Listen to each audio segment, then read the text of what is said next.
Assalamu alaikum.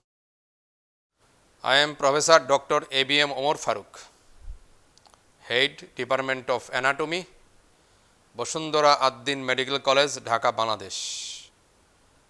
My dear students, good morning to everybody. My today's session is on vertebral column. Vertebral column is the central axis of the body which supports the body weight and transmit it to ground through the lower limbs.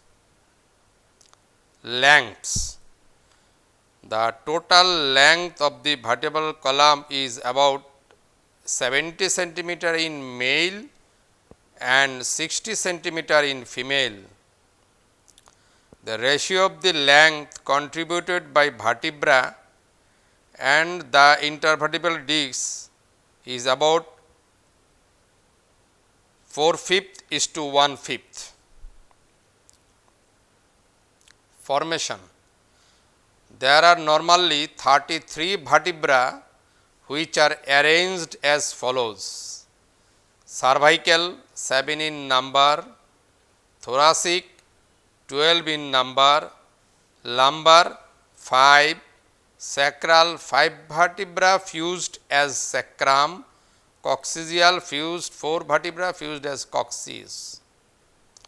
All the vertebra are linked to form the vertebral column, also called spinal column, spine or backbone.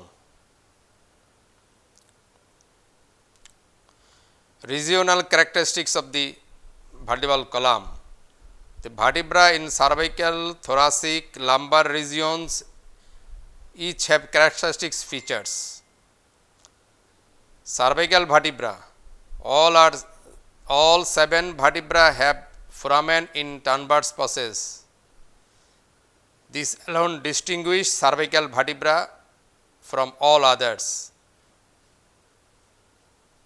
The first cervical vertebra called atlas, no body, and the second axis has dense or odontoid process projecting upwards from the body.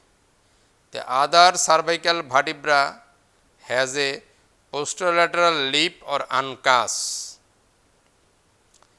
Thoracic vertebra. These have vertically positioned articular facet. They have additional facets on sides of the bodies on the transverse processes for joints with the ribs called costal facet. Lumbar vertebra. These are the largest with no costal facet but with large rectangular spine articular process that are curved and also have mammillary process. Curvatures of the vertebral column.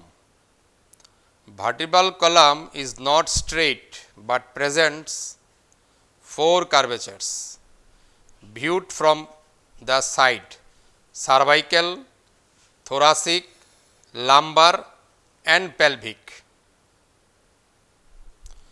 Thoracic and pelvic curvature. Concave ventrally during fetal life and retain the same curvature after birth and are thus called primary curvature. Cervical and lumbar curvature. Convex ventrally. They developed after birth and are called secondary or compensatory. The cervical curvature appears in intrauterine life and is further accentuated during 3 to 9 months after birth when infant starts supporting the head. The lumbar curvature appears 12 to 18 months when the child begins to walk. Number 3, lateral curvature. It is a slight curve in the thoracic region which is convex towards the right in right-handed person. It is possibly due to greater use of the right upper limb, the pressure of the aorta. Now, movement of the vertebral column. Vertebral column permits following movements: Flexion means forward bending, extension backward bending, lateral flexion is bending sidewards, rotation is twisting the trunk, and circumflexion is a combination of movement. The various parts of the erector spinae muscle acts as an extensor of the vertebral column. Main flexors of the trunk are anterior abdominal wall muscle like rectus abdominis, external oblique and internal oblique. In the neck, the sternocleidomastoid is a powerful rotator. In the thoracic region, combinations of the oblique abdominal muscles produce rotation. Deformities of the vertebral column. In some conditions, the vertebral column becomes abnormally curved. These abnormal curvatures are called deformities of the vertebral column. The deformities are as follows. Kyphosis. It is the forward bending of the vertebral column. Flexion deformity of the vertebral column. It occurs most typically in the thoracic region in older person. Lordosis. It is the backward bending of the vertebral column, extension deformity of the vertebral column. It occurs most commonly in lumbar region. Scoliosis.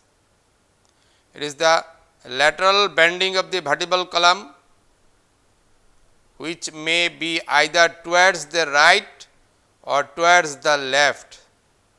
It always accompanied by rotations of the vertebral bodies in such a way that the spine becomes to a point towards the concavity of the curved. Now, I am showing the model of vertebral column.